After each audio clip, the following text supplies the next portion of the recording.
Hi friends, বলো তো কোথায় যাচ্ছি? বুঝতেই পারছো, আজকে শিবরাত্রির উপোস আছি, তাই পুজো দিতে যাচ্ছি। রাস্তাতে যেতে যেতে দেখো অনেক রকম ঠাকুর দেখলাম, কিন্তু তোমাদের ভালো করে দেখাতে পারলাম না। যাই হোক, রাস্তাতে যেতে যেতে দেখলাম এক জায়গায় আগুন ধরিয়েছে। তো এখন তো ঠান্ডা কম, জানি না কিসের জন্য আগুন ধরেছে। যাই হোক, এখন পুজো দিতে চলে আসলাম।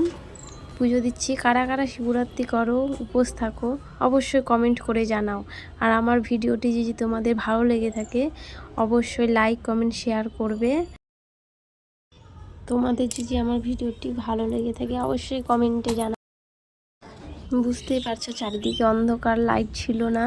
একটা ভাস্তা এসে একটা লাইট জ্বালিয়ে দিল, তাই জন্য একটু একটু দেখা যাচ্ছে, না হলে ভিডিওটা প্রচুর অন্ধকার ছিল। আজকের মতন এইটুকুনই বন্ধুরা, এরপরে আবার পরে দেখা হবে। ওকে, বাই।